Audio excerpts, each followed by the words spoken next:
All right, next one comes from Mr. Ed 315. He says, in honor of WrestleMania 41 this weekend, please ask Mitch who were some of his babyface, good guy teammates, and heel, bad guy teammates.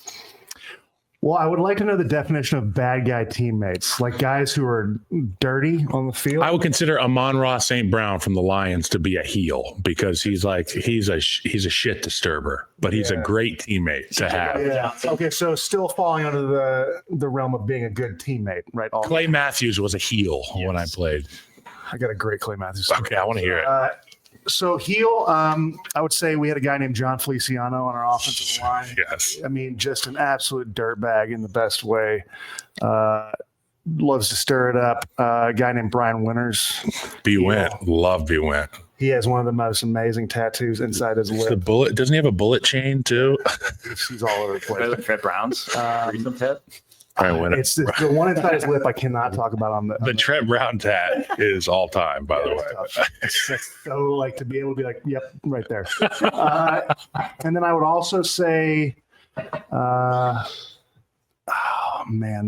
there's so many that play that subtle heel, and then good guys.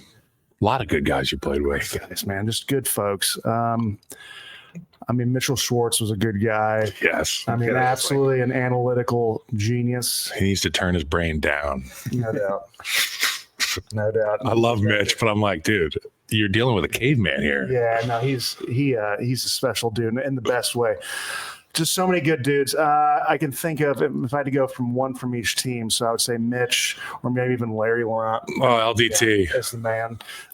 Going back to Buffalo, I mean, as much as he is kind of a bad guy at times, Josh is just a good dude.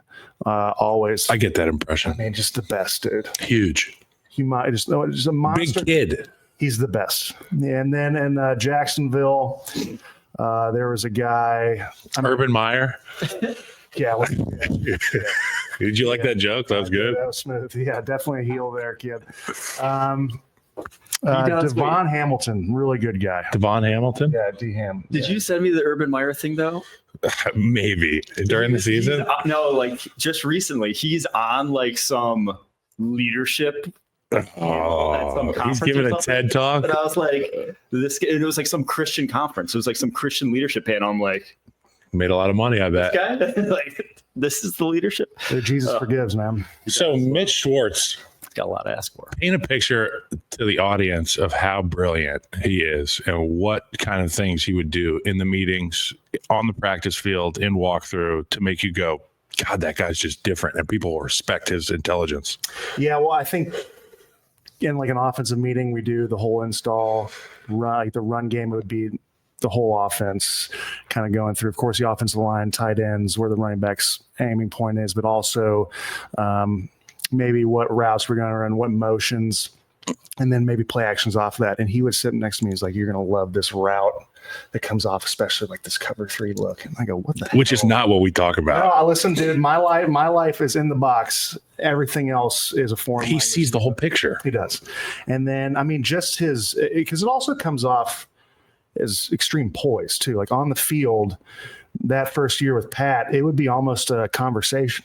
And I'm sitting here, my fat is pushing in my lungs in the center position. I can't barely breathe. Making calls is already hard. I'm in my 4th year trying to figure it out still. And Mitch is in there just having this dialogue because he knows exactly what Pat's looking for in each play, all this stuff. And it was just kind of a beautiful marriage between those two.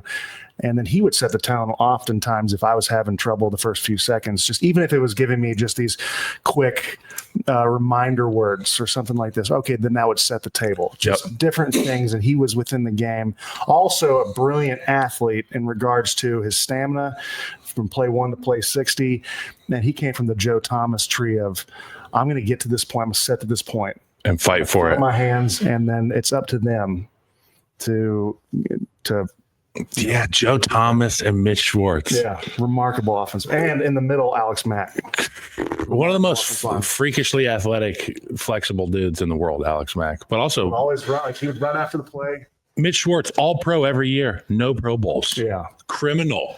Well, I think that might change if it was now in the last 5 or 6 years, just because we're seeing a little bit of a more conscious shift for that. Yeah. But I think if you asked him, all pros meant a little bit more to all. 100%. He'll still give a Pro Bowler shit, though. He'll be like, I'm better than you, and you were a Pro Bowler. Yeah, they gave me. You know how he they gets. gave me one at the end just because they felt bad. Because you were a badass baller. Well, because I was hanging on and doing all right, and I'm holding on to that one, dude. I hold on just like my baby. Tight. Take it away from totally. It was smooth, and it was the first year we didn't actually have to play the game. Oh, it's even better. You got to snap during flag football. Was the best. Mitchell Schwartz was probably, since we were on like the draft conversation, the worst athlete to make an all-pro at the tackle position in recent modern football history. He ran a 5.4 5.40.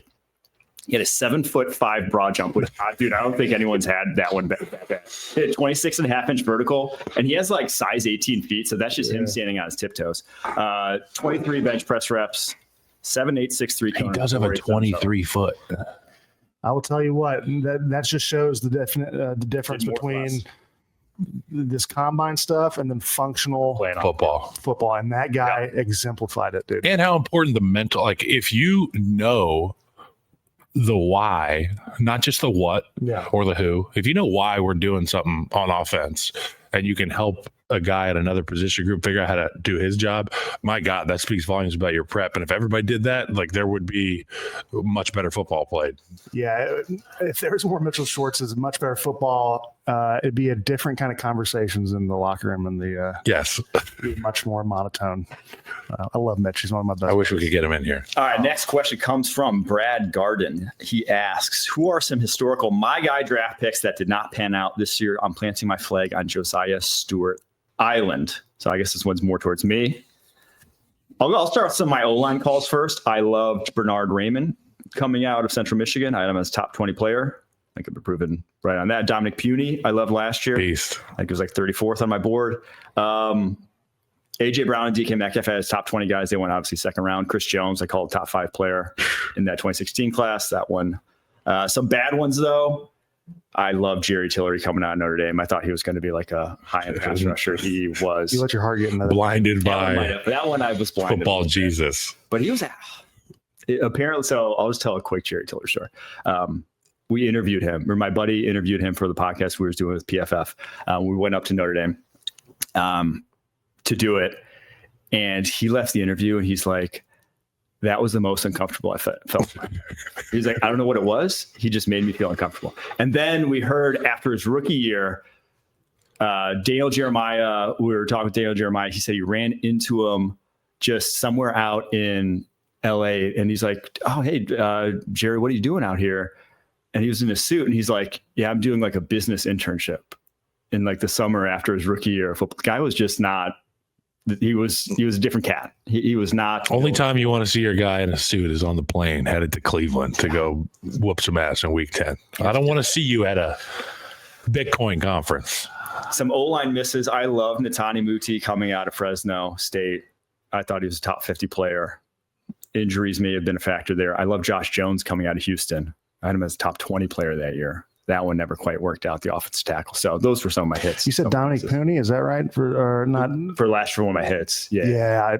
Special kid. He's out of Kansas, right? Is yes. that right? The guy can play. Guy can play. He's got good eyes. Yeah. He's got good angles. I was like stuck out to us immediately on tape with San Francisco early. And we were like, fuck, they did it again. They got a really good offensive lineman. Yeah, no, he's a monster. Big fan. All right, last question here comes from Jeffrey McCauley. He asked, DT rankings are all over the place. San Francisco needs huge help on the D-line. What combination of edge DT works best for Sala Kosaric wide 9 scheme for 11-43? Green Sanders, Nolan and Pierce, Harmon and Tuimo-Loau, or who's Michael Williams, gosh, and Grant/Darius Alexander. Kyle, have you watched any of the DTs? No. Okay. This one I'll handle them. I really like Mike Green, but I also don't think you're getting a DT like Derek Harmon, your Oregon guy, in the second round. I've seen him a few times. He can play. Now, I don't think it'd be Harmon and Tuimoloau. I think I have Tuimoloau a little bit lower than that. I think James Pierce could fall to that sort of range just based off of the character concerns with him. But maybe I mean, there's some good speed rushers in the second round. So I like going Harmon at 11 for them, truthfully, and then figure it out, whoever is there in the round 2. But that's just my opinion.